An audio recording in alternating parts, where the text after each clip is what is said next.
Right, hi, I'm Matt. I'm now 30 years old, and 10 years ago I was diagnosed with Ewing sarcoma on May the 6th, 2009. That's me pre-cancer, lover of football, still am a lover of football, ignore the awful hairstyle as well.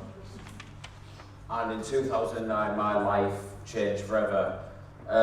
My journey from symptoms to remission lasted roughly a year, and everyone always asks you, how did you find it? What were the signs? Well, to be honest, I didn't really have any until one fateful football match that saved my life.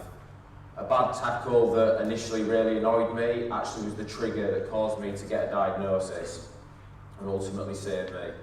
In short, the bad tackle led to a sprained ankle, which I had an X-ray on, and I was discharged with a sprained ankle of the right ankle. A couple of weeks later, a doctor called me and said, Matt, you need an urgent MRI scan as something had been missed. The word cancer was never used, but they said they were looking for something. I had the MRI, I then had a biopsy, and finally my diagnosis in Hull on May the 6th, 2009. My reaction, initially nothing. I walked out of the hospital numb, probably in shock. My dad was with me and he was pretty much the same. My mum was away in the Maldives and she was with my stepdad who had just been diagnosed with prostate cancer 2 weeks previously. So I called my sister and that's when the tea started because I had to say the words, I have cancer. And at 20 years old this didn't seem fair and it didn't seem right. I was scared at this point and I did wonder if I was going to die. A week or so later I was referred to St James's Hospital in Leeds and I met Ian Lewis and his team. And in my opinion, Ian Lewis is the man that saved my life. He's a brilliant man, and on my first meeting with him, I felt reassured that I was in the right place to begin this fight. It was here that I thought, this isn't going to beat me, and I will do everything in my power to beat the cancer. So, after my diagnosis, we had the brilliant news that the cancer hadn't spread, so I began the 6 cycles of VIDE chemotherapy. Most people in this room have either experienced chemo firsthand or know the side effects. I had the hair loss, the throat like razor blades, no immune system, infections, constant extreme tiredness. Everyone has a different way of coping with this. Simple, my tumour began to shrink after the first chemotherapy. The pain had gone, the night pain had gone, and this was a positive sign for me. I've lost where I am. So, the chemo was awful, but I thought it's got to be better than dying. So during the first 6 cycles, I had another decision to make regarding surgery. We met Robert Grimer, me and my dad. He talked about a complex operation that would remove some of my fibula from my left leg, put it on the right side, I would have a fused ankle and I would walk on crutches for life. I think it was my dad that asked the question about an amputation, and at first I couldn't believe what he was saying. But when Rob Grimer explained that my mobility would be better, and also I would have a better chance of the cancer not coming back, and most importantly, he said I'd still be able to play football. That was the most important thing for me at that point. Not the cancer, not the amputation, the fact that I would still be able to play football. Strange things. I made that decision there and then. I was told to go away for a few months to think about it while I continued my chemotherapy, but I knew I wanted to have the amputation.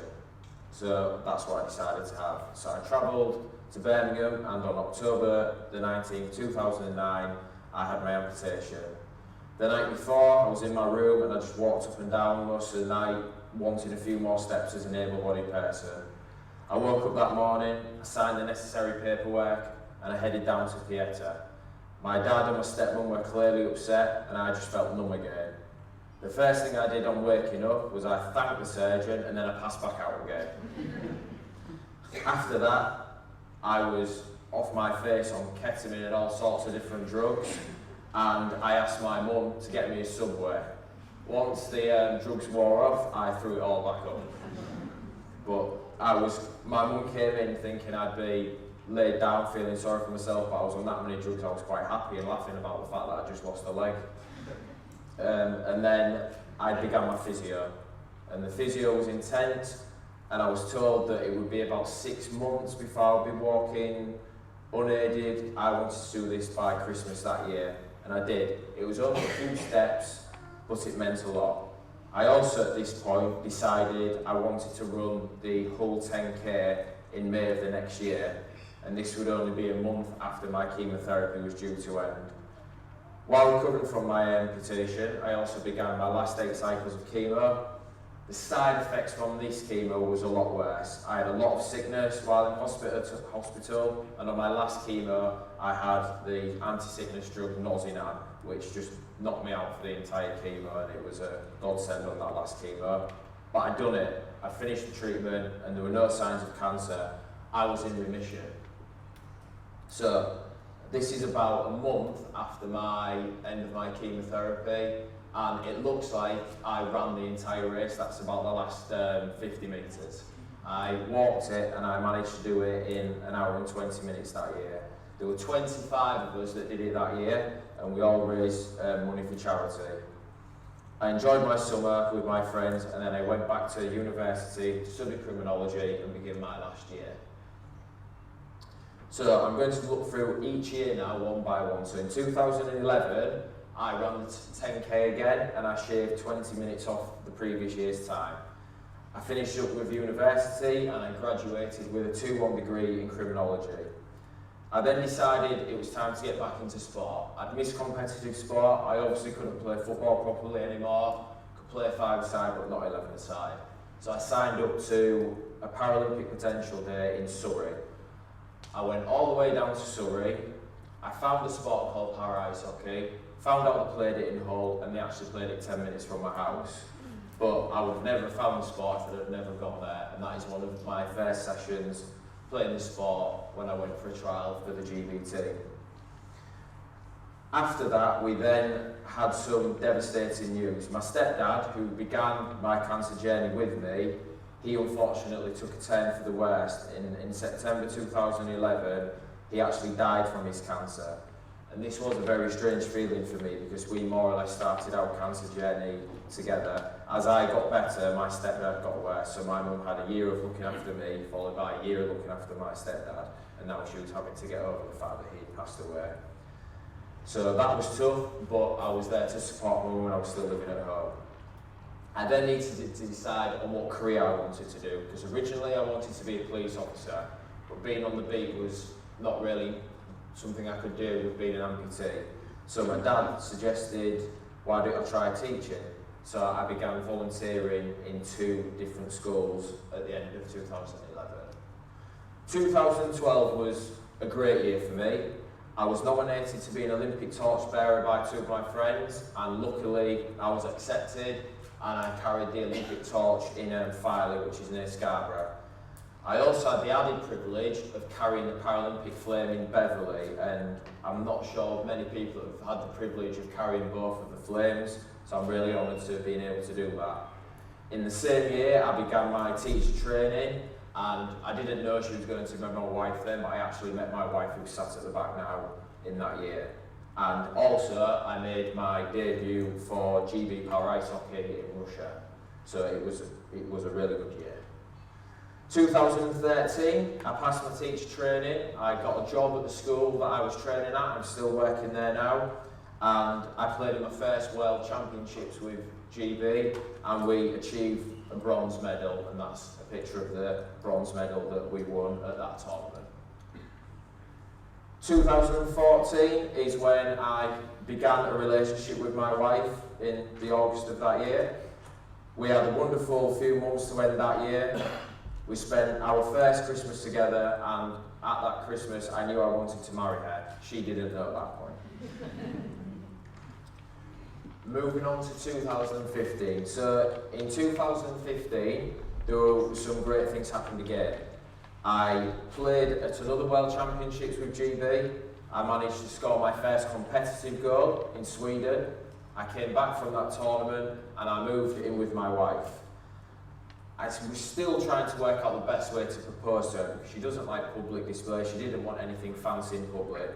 So I decided to propose to her on her birthday. The only problem was the dog got involved. So when she opened her eyes, I was on my knees and the dog was also on top of her as well. But she did say yes, and we spent the rest of the year preparing for the wedding.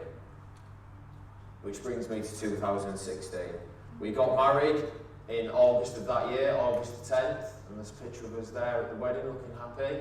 And then that's in Thailand. So we went to Thailand and Vietnam for our honeymoon, and this was my first real taste of travelling and out of my comfort zone, not with your typical package holiday where everything's done for you. Faye was a bit apprehensive about how I would cope, because I always like to know what's happening next, but I loved it. I absolutely loved it, and I fell in love with travelling on that holiday, and I can still say it's the best holiday I've ever had. 2017, this is where things didn't start to go so well for me. I've chosen those two pictures from hockey because they're battle pictures that show me battling, and I did have to fight depression that year. I felt really down that year, and I think it was because I have had some side effects from the chemo long term. One of the side effects I found out was that I couldn't have children naturally, I was infertile. I had frozen some sperm, but I think just the thought of being infertile, as well as having cancer and having an amputation, was the straw that broke the camel's back. And I became a horrible person to live with. I mean, I don't know why they pulled from it sometimes, to be honest. I was short-tempered, very cold-hearted, easily irritable, and at times I was constantly in denial that I was depressed. And like I said, I think finding out I couldn't have children naturally was the trigger. I have accepted a lot of things because of cancer, but this was hard for me to take. Faye still is my rock, and without her, I dread to think how bad my depression would have got. I began counselling to try and help with my depression, but at the same time as me trying to get through my depression, we began IVF, and throughout 2017, we had 2 failed cycles of IVF. So it was a very tough year for Faye and myself. In 2018, so last year, we had one more shot at IVF privately with the support of my parents. We were very positive about this cycle. It was all going well, and we both felt confident it would work. Unfortunately, it didn't. And to say we were devastated was an understatement. Initially, I couldn't even look at people with children, couldn't even see my own family that had babies. My depression, which had been getting better, came back with a vengeance. I didn't have the anger though, I more had the, well, what's the point? And from June to early August last year, I felt really down. I even felt suicidal, which saying that now seems ridiculous. I'd beaten cancer to stay alive, I'd seen people that I loved die of cancer, but I felt suicidal. I knew I had to do something at that point. So I went back to my psychologist and I was put onto some antidepressants. I fought through though. I do headspace at home, I know my triggers now for when I'm feeling down, and I can honestly say that my psychologist helped me massively, and last December she actually discharged me because she said I was in a much better place. I am on slightly higher antidepressants, but they're helping me along with the headspace daily, and slowly I have begun to feel better. And at the moment I am feeling good.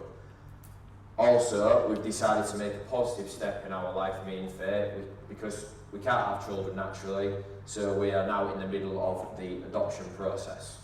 And also we decided to get a new puppy, which has really helped both of us, Tilly. And I have to say, it is funny, but she really has helped both mine and Faye's mental state. And at the end of last year, because we wanted to get away from it all, we went to Iceland for Christmas, and the year ended on a positive because we managed to see the Northern Lights. So, 2019, that was a few weeks ago actually. We had a charity match for the Bone Cancer Research, and that's celebrating my 10-year survival. Where am I at mentally? I am in a good place. Those bad thoughts have slowly faded away, and as a couple, we're preparing for adoption. And like I said, we bought ourselves a puppy and she's helped with our mental state. And how do I summarise? Well, this last 10 years has been a whirlwind. Every emotion possible. Lots of ups, lots of downs. I've still got side effects from the chemotherapy, but I will continue to fight. And I just want to thank the Bone Cancer Research Trust for your continued support, for everybody in this room, for your support of me before and after during and after treatment. I want to thank my parents for their support before, during and continued now, and I also want to thank Faye for her continued empathy when I wasn't a great person to live with. Thank you.